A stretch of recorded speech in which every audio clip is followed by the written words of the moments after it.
చంద్రబాబు గారు ఇచ్చిన హామీ ప్రకారం ఒకేసారి 1000 రూపాయలు పెంచి నెలకు 4000 రూపాయల పింఛనిస్తోంది ప్రభుత్వం.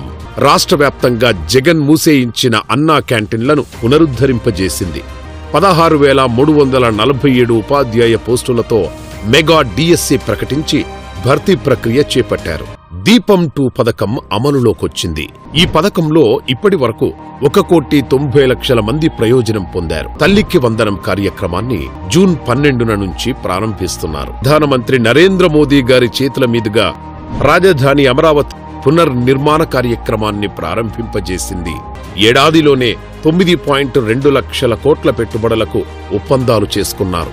ఏపీ నుంచి వెళ్లగొట్టిన అశోక్ లేలాండ్, తులు వంటి సంస్థలను తిరిగి రప్పించారు.